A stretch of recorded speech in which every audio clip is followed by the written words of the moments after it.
O Natal no mundo espiritual. A verdade assustadora e profunda sobre o nascimento de Jesus.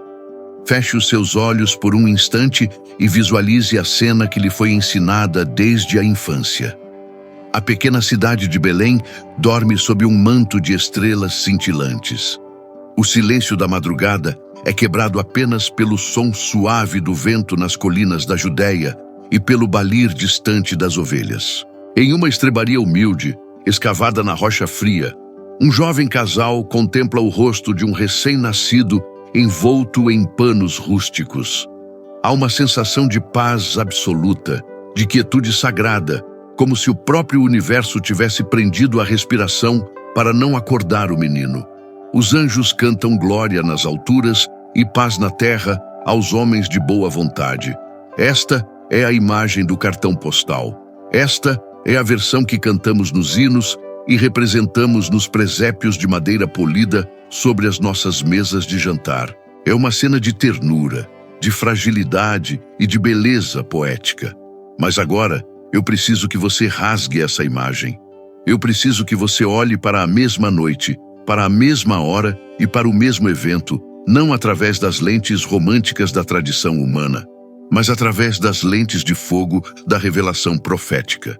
Enquanto o evangelista Lucas descrevia a calmaria da terra, o apóstolo João, exilado na ilha de Patmos, recebeu a visão do que realmente estava acontecendo nas regiões celestiais naquele exato momento. E o que João viu não foi uma noite silenciosa. O que ele viu foi o cenário de uma guerra brutal, cósmica e aterrorizante. Onde os nossos olhos humanos veem uma manjedoura, os olhos do espírito veem um campo de batalha. Onde nós ouvimos canções de ninar, o mundo espiritual ouvia o rugido de uma besta enfurecida. O capítulo 12 do Apocalipse retira o véu da realidade e nos mostra o verdadeiro bastidor do Natal. João descreve uma mulher vestida de sol, com a lua debaixo dos pés e uma coroa de 12 estrelas na cabeça. Ela grita com as dores de parto, sofrendo tormentos para dar à luz. Mas a cena se torna grotesca quando ele descreve o que está parado diante dela. Não são pastores adorando, não são reis trazendo ouro. É um grande dragão vermelho, com 7 cabeças e 10 chifres, cuja cauda arrastou a terça parte das estrelas do céu. A Bíblia diz explicitamente que o dragão se deteve em frente da mulher que estava para dar à luz, a fim de devorar o seu filho assim que ele nascesse. Entenda a gravidade do que estamos falando. O Natal não foi apenas um evento litúrgico, foi o maior desembarque militar da história do universo. O Deus eterno estava invadindo o território inimigo. A terra, desde a queda de Adão, jazia sob o domínio do maligno, governada por principados e potestades, mergulhada em trevas densas e desesperança. Satanás, o príncipe deste mundo, sabia das profecias. Ele sabia que a semente da mulher viria para esmagar a sua cabeça. Por milênios, ele vigiou a linhagem messiânica, tentando corrompê-la, destruí-la e cortá-la. E naquela noite em Belém, o alarme soou nas profundezas do inferno. O invasor havia chegado. Mas para o espanto de todas as hierarquias demoníacas, o conquistador não veio montado em um cavalo branco com uma espada desembainhada e legiões de anjos guerreiros visíveis. Ele veio disfarçado na forma mais vulnerável, frágil e dependente que existe. Um bebê humano, sangrando e chorando, precisando de leite e calor para sobreviver. Isso é o que torna o Natal um mistério assustador e profundo. Foi uma operação de infiltração atrás das linhas inimigas. Deus entrou na matriz da humanidade não pela força bruta, mas pela porta da humildade para implodir o império da morte de dentro para fora. O dragão estava pronto para o combate, pronto para devorar, pronto para matar. A tensão espiritual naquela noite era tão densa que poderia ser cortada com uma faca. A paz que os anjos anunciaram aos pastores não era a paz de um cessar-fogo. Era a paz da vitória antecipada, a paz que excede o entendimento no meio do caos. Hoje, neste vídeo, Nós não vamos apenas celebrar um aniversário. Nós vamos investigar os decretos de guerra.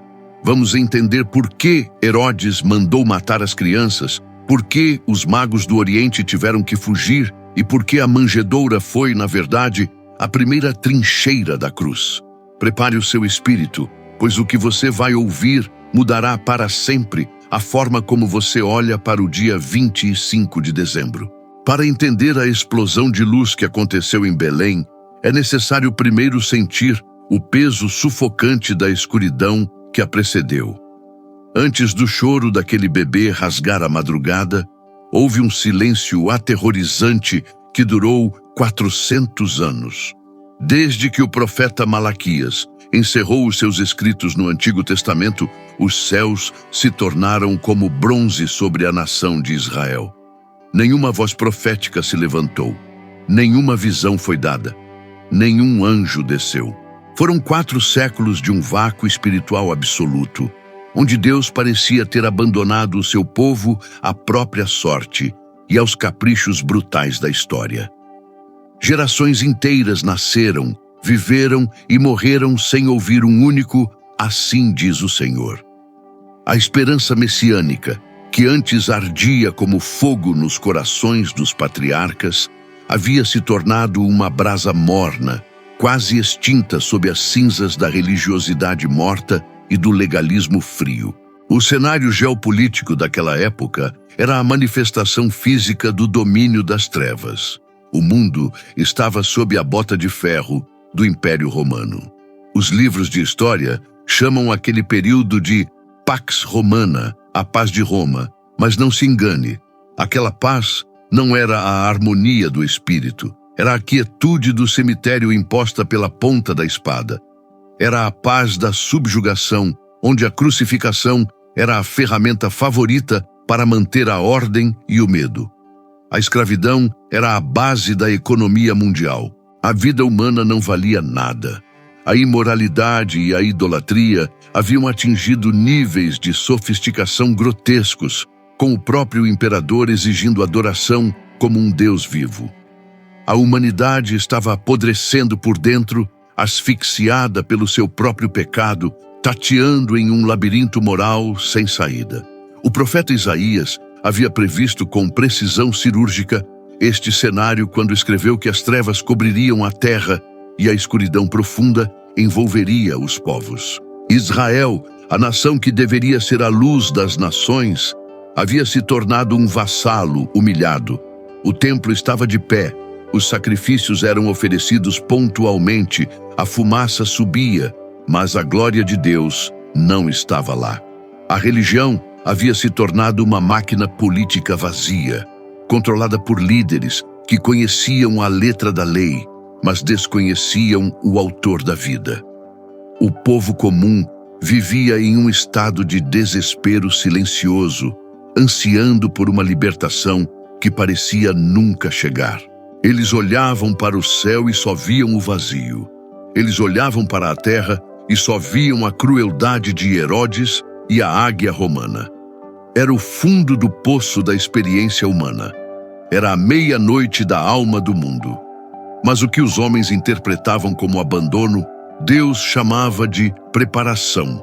No relógio soberano da eternidade, o silêncio não era ausência, era a respiração presa do universo antes do golpe final.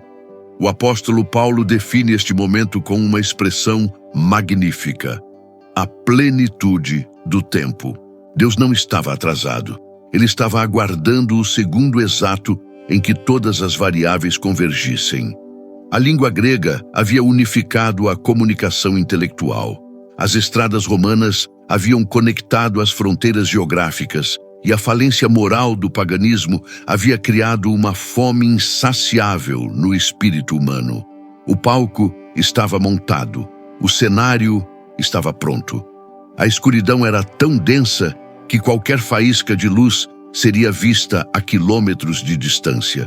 E foi exatamente nesse momento de desesperança total, quando ninguém mais esperava um milagre, que o céu decidiu quebrar o protocolo do silêncio, não com um trovão, mas com o choro de uma criança. Por que um bebê? diante de uma guerra cósmica contra um inimigo tão antigo e poderoso quanto Satanás. A lógica humana exigiria uma demonstração de força avassaladora. Se o objetivo era a conquista, por que o Criador não rasgou os céus e desceu como um general de guerra, cercado por legiões de arcanjos com espadas flamejantes, para fulminar o mal em um instante? Por que escolher a rota da fragilidade absoluta? Por que arriscar todo o plano de redenção na vulnerabilidade de um recém-nascido que não conseguia nem mesmo segurar a própria cabeça? A resposta para este mistério reside no que podemos chamar de a teologia da infiltração. Deus não queria apenas destruir o mal, ele queria resgatar o homem.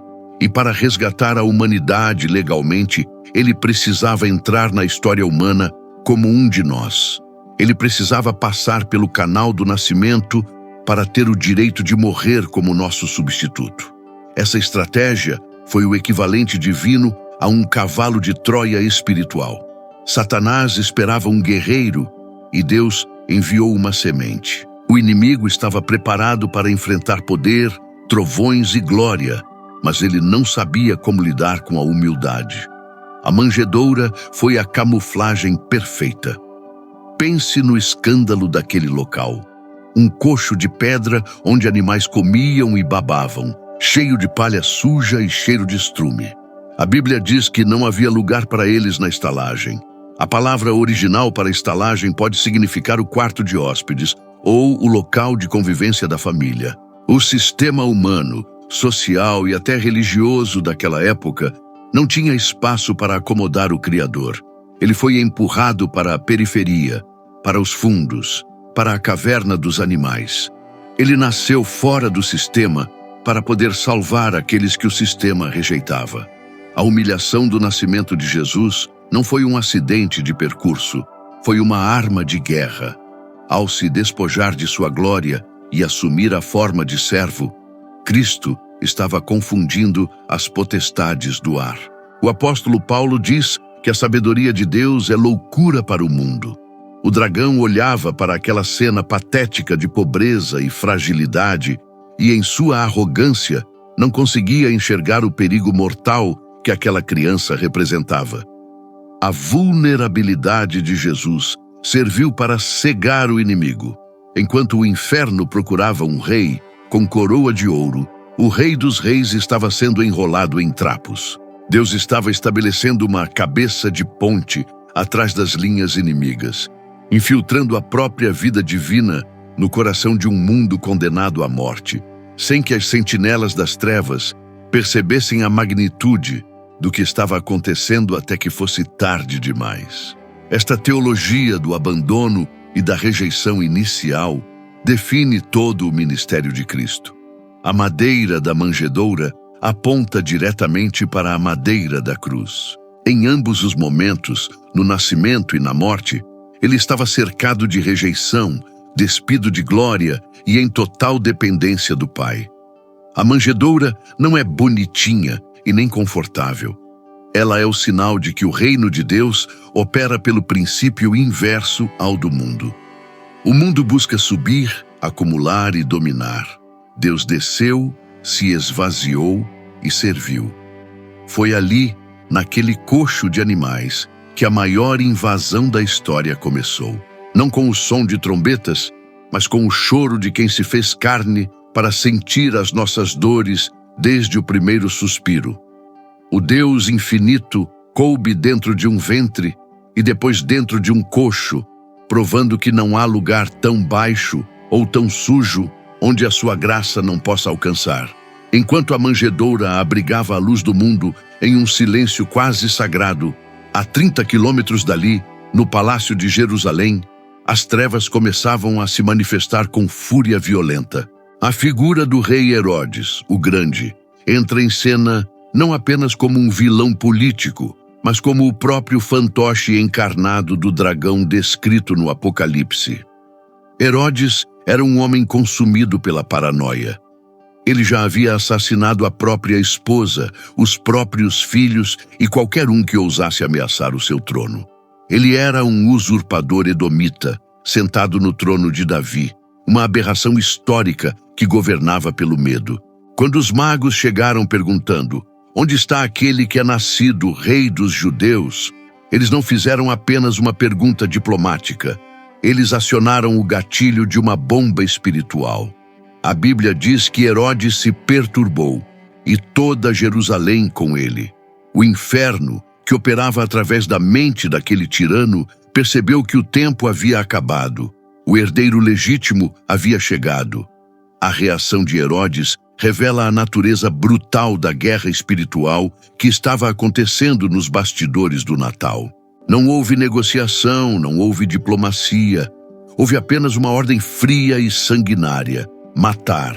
O decreto para assassinar todos os meninos de 2 anos para baixo em Belém e nos seus arredores é um dos episódios mais sombrios das Escrituras, frequentemente ignorado nas peças teatrais natalinas, porque estraga o clima de festa. Mas é impossível entender o Natal sem olhar para o massacre dos inocentes. Aquilo foi a manifestação física da visão de João. O dragão tentando devorar o filho varão. Satanás estava tão desesperado para abortar a missão da cruz, ainda no berço, que não se importou em derramar o sangue de dezenas de crianças inocentes na tentativa de acertar o alvo divino. Foi um ataque de precisão disfarçado de genocídio. O profeta Jeremias, séculos antes, ouviu o eco desse sofrimento através do túnel do tempo. Ouviu-se um clamor em Ramá, pranto e grande lamento. Era Raquel chorando por seus filhos e inconsolável por eles, porque já não existem. O primeiro sangue derramado no Novo Testamento não foi o de Cristo na cruz, mas o dos bebês de Belém. Eles foram os primeiros mártires, as primeiras baixas colaterais de uma guerra que a humanidade mal sabia que estava sendo travada. O choro daquelas mães judias foi a trilha sonora dolorosa que acompanhou a fuga da Sagrada Família para o Egito. A espada de Herodes provou que o nascimento de Jesus não era um mito ou uma fábula moral. Era uma ameaça real e tangível ao reino das trevas. Se Jesus fosse apenas um profeta ou um mestre de moral, o inferno não teria se movido com tanta violência. O diabo só ataca com força total aquilo que tem potencial para destruir o seu império. Mas observe a ironia divina no meio da tragédia. O dragão, com toda a sua fúria e poderio militar humano, falhou. A semente foi protegida. José, avisado em sonho por um anjo, um agente de inteligência do céu, retirou o menino da zona de extermínio antes que os soldados chegassem. Herodes morreu pouco tempo depois, devorado por vermes e pela própria podridão, enquanto o bebê que ele tentou matar crescia em sabedoria e graça, preparando-se para o confronto final no Calvário. O massacre dos inocentes nos ensina que o Natal é uma celebração de sobrevivência. A luz veio ao mundo, as trevas tentaram sufocá-la com violência, mas as trevas não prevaleceram. O plano de Deus é a prova de falhas, mesmo quando o cenário ao redor parece ser de morte e destruição absoluta. Enquanto Herodes afiava a espada e Jerusalém dormia na ignorância religiosa, uma caravana misteriosa cruzava o deserto vinda do Oriente. A tradição popular os transformou em 3 reis magos, com nomes inventados e coroas na cabeça. Mas a realidade histórica e bíblica é muito mais fascinante. Eles eram magi, uma casta de sábios, astrônomos e conselheiros reais da antiga Pérsia e Babilônia. Eram homens de ciência e de mística, que estudavam os movimentos dos astros em busca de sinais divinos. Mas aqui reside o grande enigma, que poucos param para questionar. Por que sacerdotes pagãos de uma religião estrangeira estariam interessados no nascimento de um rei judeu? E mais intrigante ainda, como eles sabiam que aquele astro específico sinalizava o nascimento do Messias de Israel? A resposta para este mistério não está no Novo Testamento, mas enterrada nos escombros da Babilônia, 500 anos antes, na vida do profeta Daniel. Quando Nabucodonosor levou os judeus cativos para a Babilônia, Daniel ascendeu ao poder e foi nomeado chefe dos magos e encantadores do império. Ele se tornou o mestre supremo daquela casta de sábios. Durante sua vida, Daniel recebeu revelações cronológicas precisas sobre o futuro do mundo e a vinda do ungido. A profecia das 70 semanas, registrada no livro de Daniel, é o único relógio profético na Bíblia que dava uma data para a chegada do Messias. É altamente provável, quase certo, que Daniel tenha deixado um legado, uma espécie de escola ou sociedade secreta de observadores, instruindo seus discípulos a vigiarem os céus e contarem o tempo. Ele passou a tocha do conhecimento. Vigiem, ele deve ter ensinado, pois quando o tempo se cumprir, o Rei dos Reis nascerá. Aqueles homens que chegaram a Jerusalém não estavam seguindo uma superstição vaga. Eles estavam seguindo um mapa do tesouro deixado pelo maior profeta do exílio. Eles eram os guardiões do código de Daniel. Eles esperaram séculos. Gerações de magos viveram e morreram vigiando o céu noturno, até que, naquela geração específica, o sinal apareceu. A estrela não foi apenas um fenômeno astronômico, foi a confirmação de que a contagem regressiva de Daniel havia chegado ao zero. A fidelidade daqueles homens é constrangedora. Eles viajaram meses, enfrentaram desertos, bandidos e perigos, movidos apenas pela certeza de uma profecia antiga e pela fome de ver a Deus. A ironia deste episódio é cortante e humilhante para a religião institucional. Quando os magos chegaram em Jerusalém e perguntaram pelo menino, os escribas e fariseus, os maiores teólogos da época, sabiam exatamente a resposta teológica. Eles citaram Miqueias 5:2 de memória. Em Belém da Judéia. Eles tinham a Bíblia. Eles tinham o conhecimento exato. Eles estavam a apenas 10 quilômetros de distância de Belém, mas nenhum deles se levantou para ir ver. Eles tinham a informação, mas não tinham a revelação. Eles tinham a letra, mas não tinham o coração.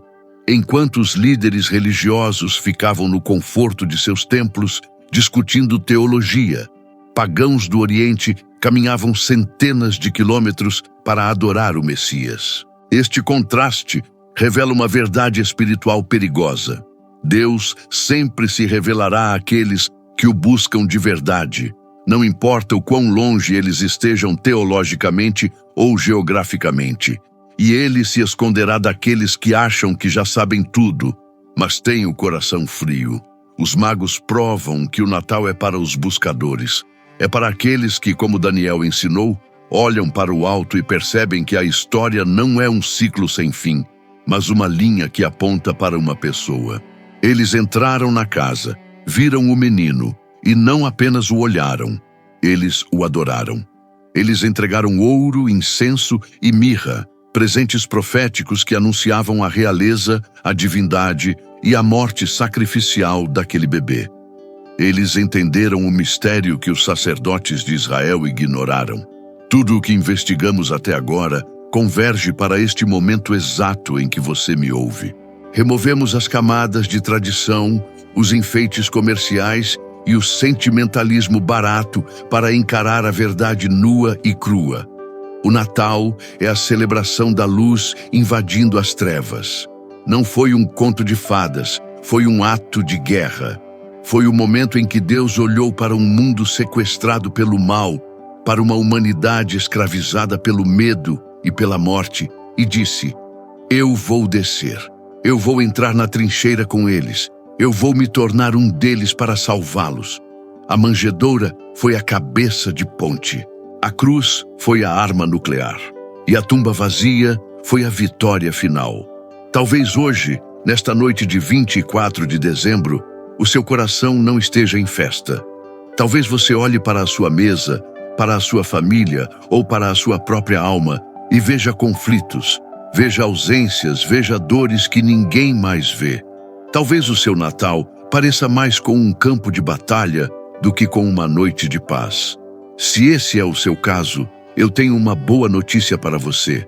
Jesus é especialista em nascer no caos. Ele não esperou que o mundo estivesse perfeito para vir. Ele não esperou que Herodes fosse um bom rei ou que Roma fosse justa. Ele veio no pior momento possível, para o lugar mais sujo possível, porque é ali que a cura é necessária. Não cometa o erro de celebrar o aniversário de alguém que você não conhece. Não deixe que esta data seja apenas sobre comida, presentes e reuniões sociais vazias. O verdadeiro Natal acontece no mundo espiritual. Ele acontece quando você, assim como aquela manjedoura de pedra fria, oferece o seu vazio e a sua sujeira para que o Rei da Glória possa habitar. A mensagem final desta noite não é uma mensagem de conforto, é um desafio. O Deus que invadiu a história quer invadir a sua vida. Ele quer derrubar os altares de Herodes que existem no seu ego.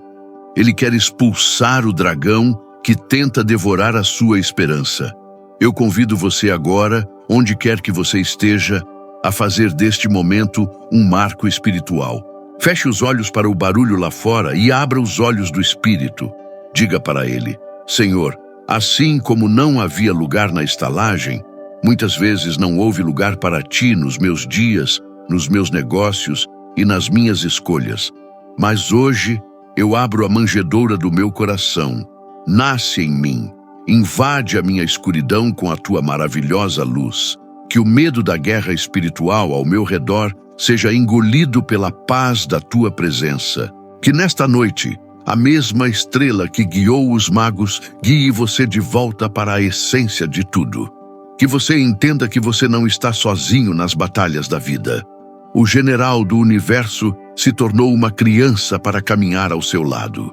Que a bênção do Deus vivo, que rasgou os céus e desceu, esteja sobre a sua casa, sobre a sua família e sobre o seu futuro.